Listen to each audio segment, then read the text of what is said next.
A very good morning class, welcome back. तो मुझे आशा है कि आप सब लोग अपना ध्यान रख रहे होंगे, अपने पढ़ाई को सीरियसली ले रहे होंगे और अच्छे से पढ़ाई कर रहे होंगे।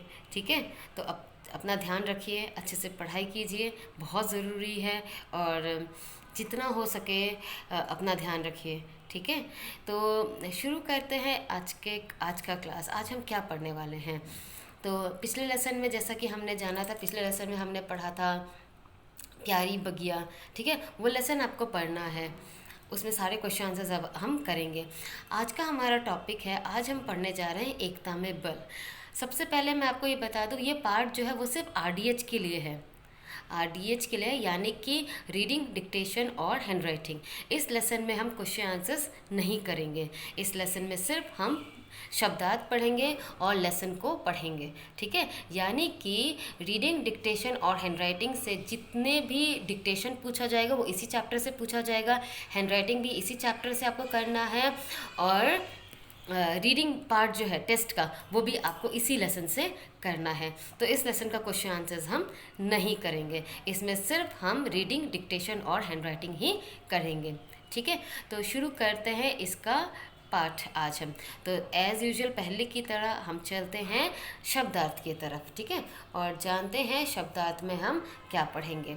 ठीक है, तो सबसे पहला वाला जो शब्द है हमारा वो है सदैव। इसको हम क्या पढ़ेंगे? सदैव। सदैव का मतलब होता है हमेशा। सदैव का मतलब क्या होता है? हमेशा। सदैव, सदैव, और इसका मतलब क्या है? हमेशा। नेक्स्ट वाला है हमारा आपस। आपस, आपस का मतलब क्या है? एक दूसरे के साथ। इसको हम क्या पढ़ेंगे? एक दूसरे के साथ। आपस, आपस। ठीक है, मैं और दूसरे लोग, तो इसको हम क्या पढ़ेंगे? एक दूसरे के साथ। नेक्स्ट है हमारा परेशान। इसको हम क्या पढ़ेंगे?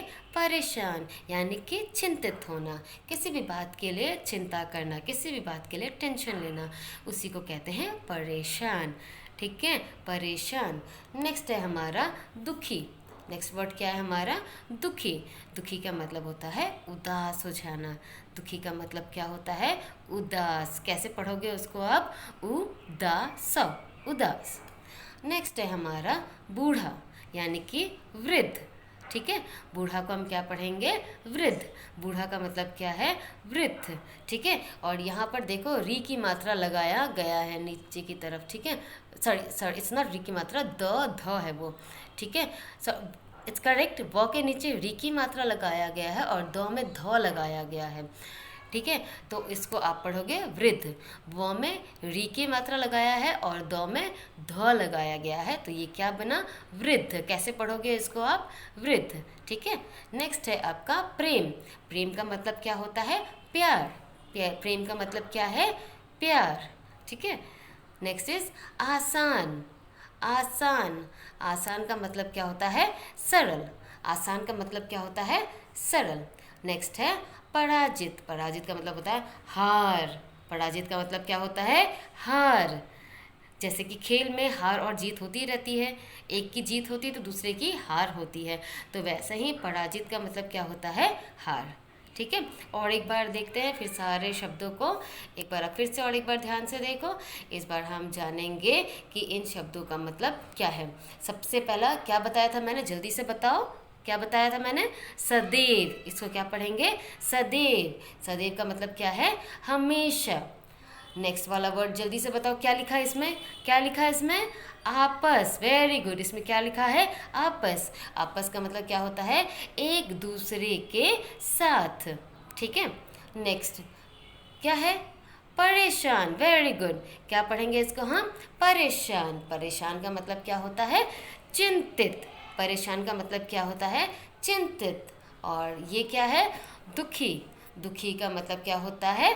उदास। ठीक है, दुखी का मतलब क्या होता है? उदास। तो इस 1 2 3 4 इन 4 शब्दों में मुझे लगता है आपको कोई दिक्कत नहीं होनी चाहिए। अब बढ़ते हैं इस तरफ। इसका मतलब क्या है? बूढ़ा। बूढ़ा का मतलब क्या है? वृद्ध। बूढ़ा, वृद्ध। ठीक है, और नेक्स्ट वाला है प्रेम। प्रेम का मतलब क्या होता है? प्यार। प्रेम का मतलब क्या होता है? प्यार। नेक्स्ट इज आसान। आसान का मतलब क्या होता है? सरल। आसान का मतलब क्या होता है? सरल। And the last word is पराजित। पराजित का मतलब क्या होता है? हार जाना। ठीक है, तो मुझे नहीं लगता अभी आपको कोई डाउट होना चाहिए इन शब्दों में। ठीक है, ये सारे शब्द आपको क्या करना है, मेरे साथ साथ रिपीट करना है ताकि आपको ये सारे शब्दों का शुद्ध उच्चारण करना आ जाए। बाकी चीज़ें हम करेंगे लाइव क्लास में। ठीक है, सारी चीज़ें मैं बताऊंगी आपको लाइव क्लास में, लेकिन आज आपका टास्क क्या है कि आज आपको क्या करना है, इन सारे शब्दों को मेरे साथ साथ आपको दोहराना है। इन सारे शब्दों को आपको मेरे साथ साथ पढ़ना है ताकि आपको सारे शब्दों का मतलब पता चल सके। ठीक है, तो सबसे पहले आप क्या करोगे, सबसे पहले आप पढ़ोगे इन सारे को, इन सबको। ठीक है, पहले इन चार को पढ़ना, इसका मतलब देखना, फिर इन चार को पढ़ना और इनका मतलब पढ़ना। ठीक है, तो कुल मिलाकर हमारे पास कितने शब्द हुए? 8 शब्द हुए, और इन 8 शब्दों को आपको पढ़ना है। ठीक है, और मुझे पता है आप ज़रूर पढ़ोगे क्योंकि आप सब बच्चे बहुत अच्छे हो। ठीक है, okay children, so with this I wind up the class. See you tomorrow in the live class. Thank you so much.